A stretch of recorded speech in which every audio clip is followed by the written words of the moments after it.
Oh, it's got to be in here. Let's see. It's not it. It's not it. It's not it. It's oh. Okay, so, you know, I just read something, and I've been thinking about it for like the past 2 days, and but I have the answer. It's right here, and I can't. Here, let me talk to you. Let's get out of here. Let's move this chair back. Okay, this is what it is. Okay, so there's this guy.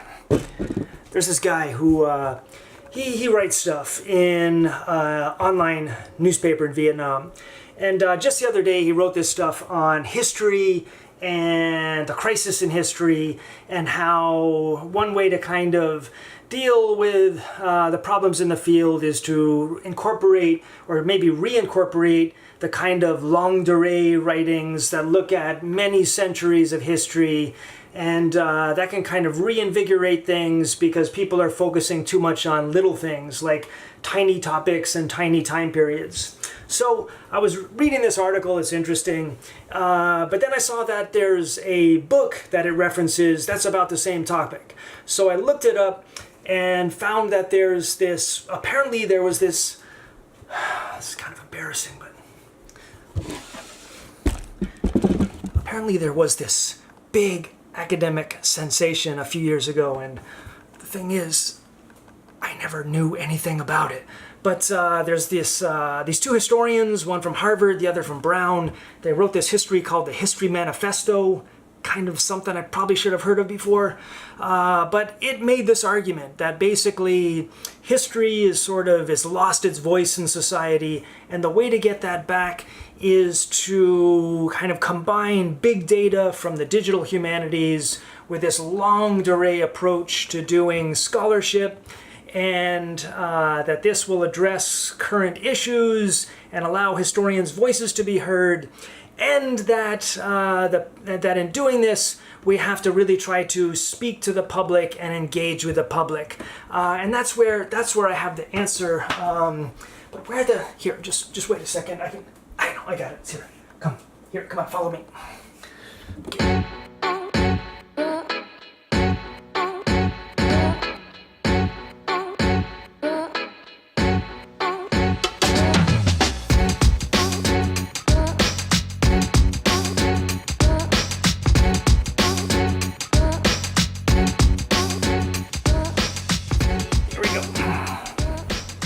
Right around here. I know it is.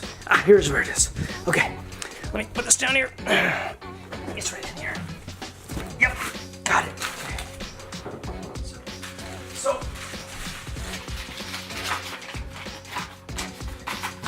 this is it. There's a basic problem, and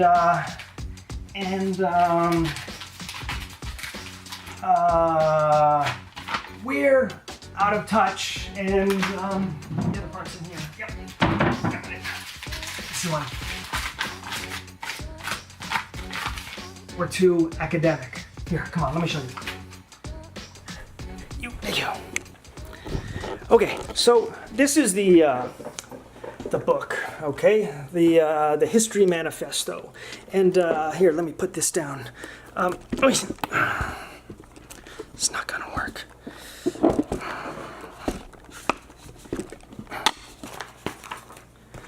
Okay, I got the book. It's open access, and it was apparently, I think, the first open access book that Cambridge University Press ever produced. I read it. It's interesting. It's got this page, you know, with all the information about it, and it's got here a list of all media coverage for the History Manifesto. So I went out there to try to figure out like what people have been saying about it, and you got all these articles about it. They're in these forums that all kinds of people read, like the Oxonian Review, the International Network for the Theory of History, Modern Intellectual History, Ab Imperio, Estado Historionics. It's basically all stuff that like professors read. Here, let me sit down here. Yeah, so there is this problem out there, which is that people can see that something's not going right, but then the way to resolve it is also done in this really academic way, but somehow this really academic way is supposed to somehow make sense to people in the larger world, which we don't actually communicate with because we only communicate in these kind of academic settings. So as I'm thinking about this stuff, then I started reading other articles, and I found a recent one that was written by a guy from Penn State that I found really interesting. Is finally there's someone who's gotten a lot of stuff that I think is right.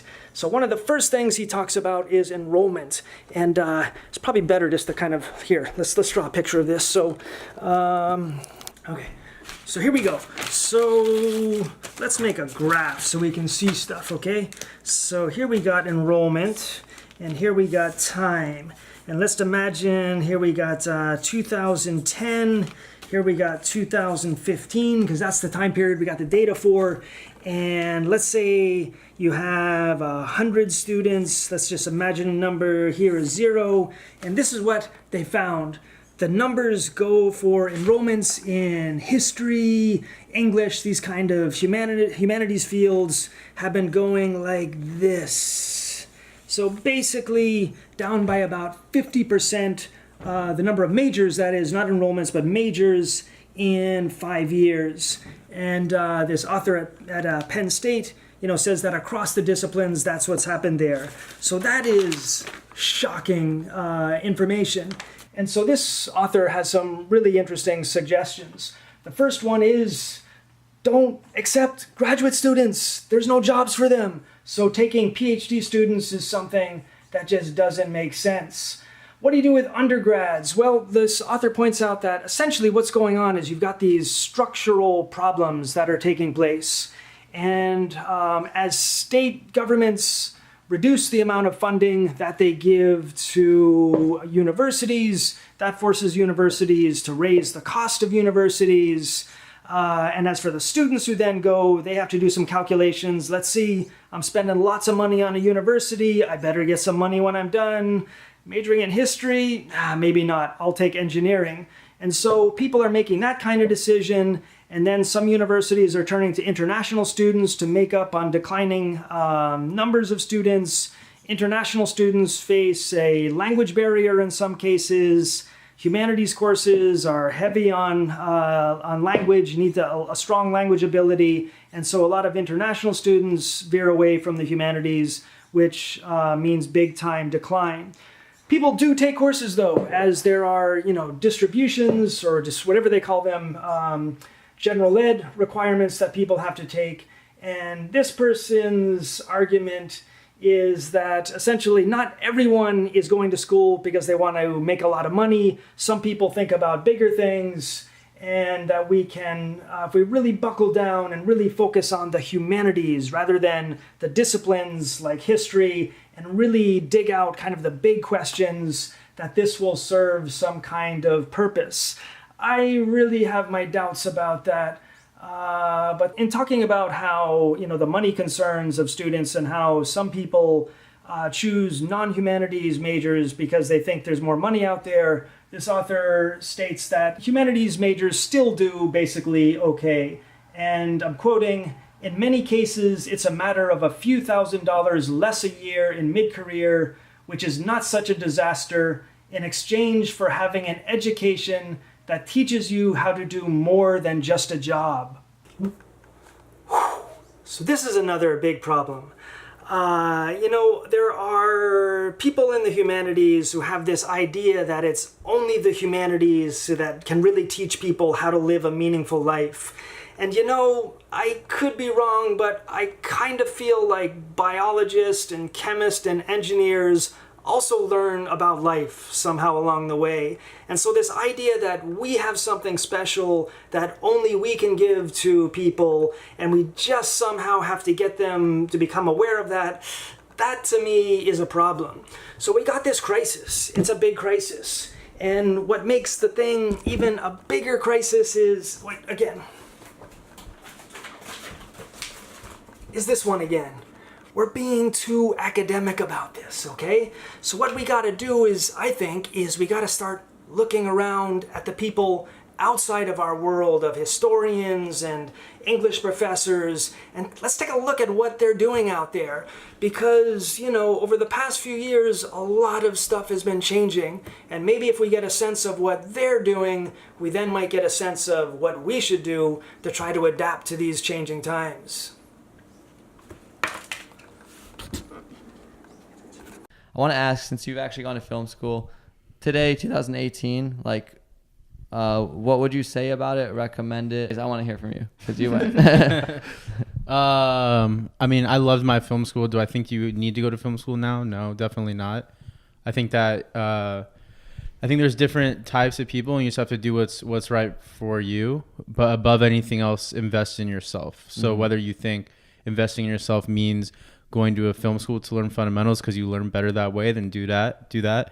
For other people, investing in yourself might be, you know, you have a passion project that you want to do that instead of film school, because I think the best way to learn is just through experience. Even if you do go to film school, though, I would say there's so many resources now that you should just always be teaching yourself outside of school or outside of anything you're doing. Always put in the extra work to learn different tools, because you can only learn so much in film school. Anyways, why it's easier than ever before to become a successful filmmaker or a photographer or even a content creator. So I think it's safe to say in the past couple of years you've seen a lot more photographers and filmmakers.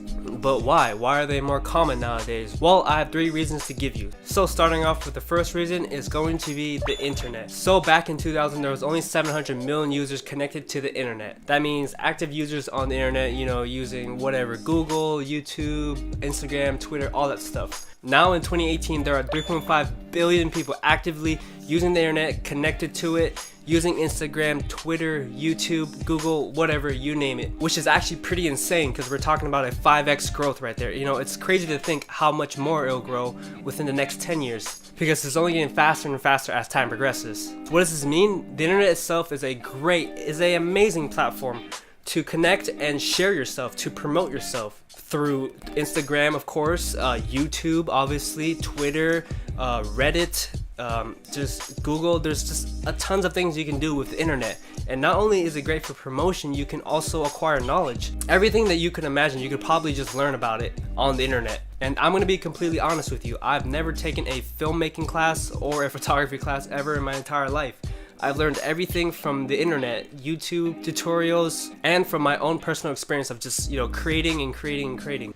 But yeah, it's like the world's changing so quickly. Like when I was in high school, you go to university. That's what you do. Like if you want a good life, you go to school. And now it's like it's a little different. Like now there's this whole like internet education thing that you can do, like YouTube, like this. And so like I don't know, everything's so different. I don't even know what I'm gonna tell my kid, like, you know, when he's like, I just want to learn from the internet, and I'm like, okay, I guess, well, that's what I do. I can't say anything to that, so like. And I think people have to not just pursue your dreams, find your passion. That's something that I think both of us in our content will always champion. Yeah. But you also have to be on that line of like being practical. 100%. And follow your passions, but you have to, there has to be something in your brain that's like, if this isn't working, you have to move on. Yeah. And it doesn't matter if you're an amazing wake surfer or an amazing singer-songwriter. Sometimes it just doesn't work. Yeah. But that doesn't mean that you can't find something that you're still passionate about that you can make your job. Yep. You know? Like I still get very excited about making videos, and YouTube right now for me is like this place where I can play, try new things, learn, and keep getting better. And that's my favorite part about YouTube specifically right now, is that because it's like a condensed like close up on my life, I feel like I've gotten better at speaking. I've gotten better at being a creative in general, because I'm having to pump things out all the time, that your mind is always like running with like new ideas, try this, try that. I wanted to become better at like being a cinematographer. And because of that, I feel like YouTube has made my life better. Mm-hmm.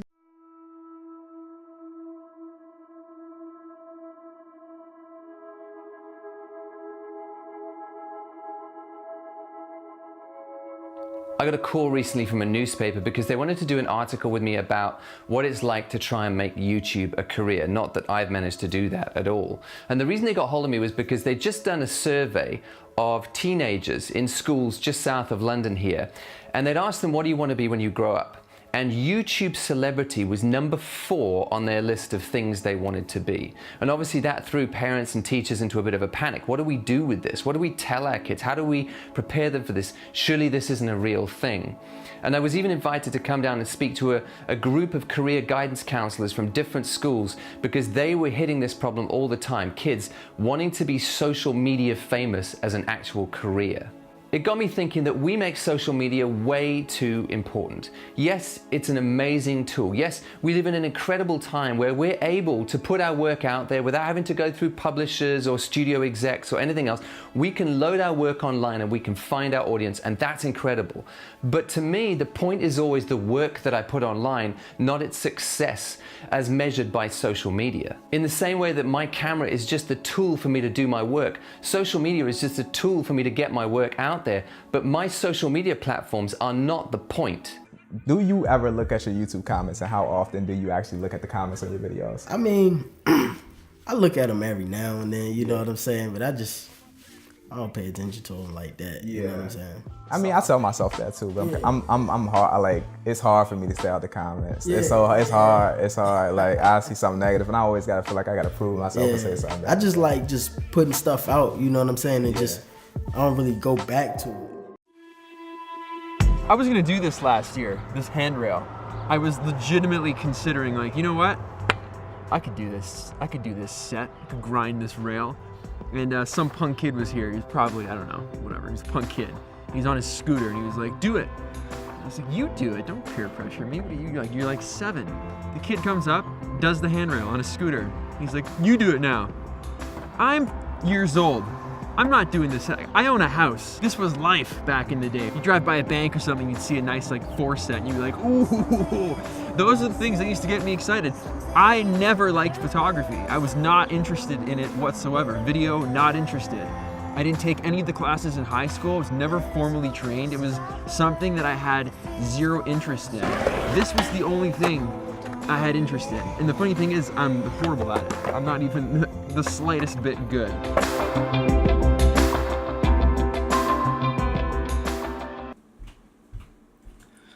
So those people in those clips are all famous on YouTube today, and they all became famous by making tutorials to help people make better videos and to become better photographers. As you can see from those clips though, they talk about a lot more than photography and video making. They talk about being creative, about following your passion, about navigating life and creating a balance between following your passions and surviving and finding practical ways to survive.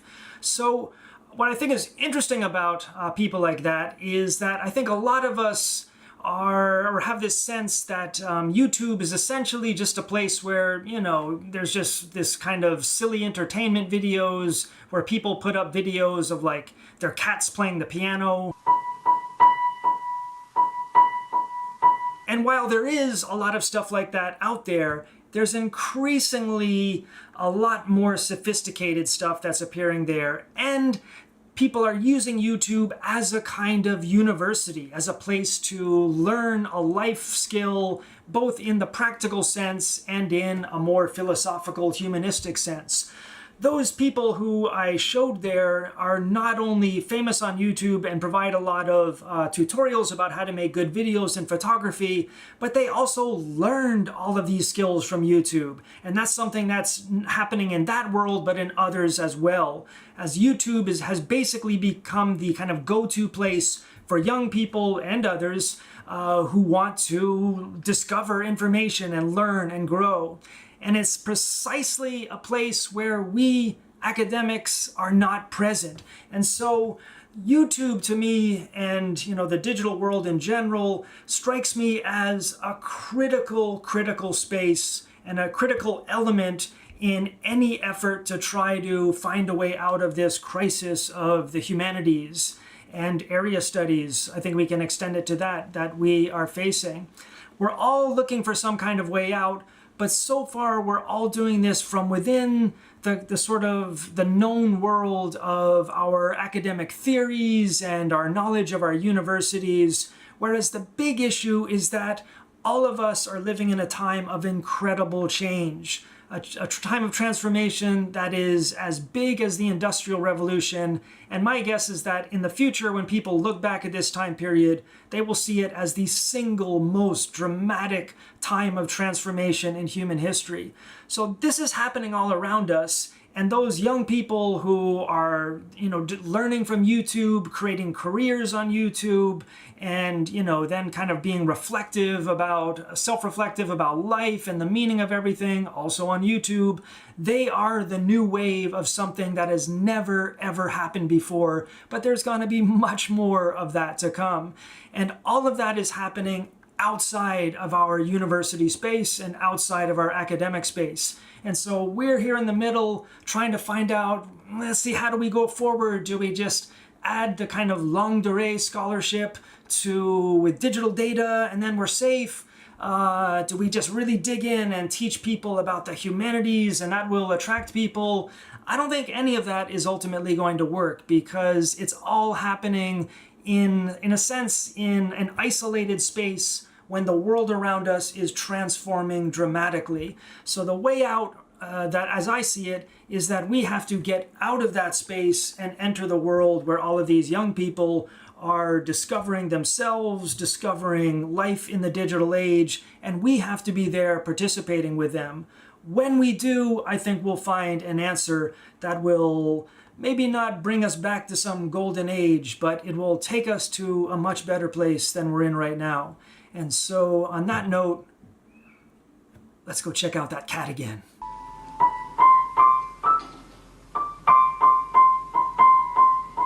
That cat is so good, man. Oh, I love it. Oh.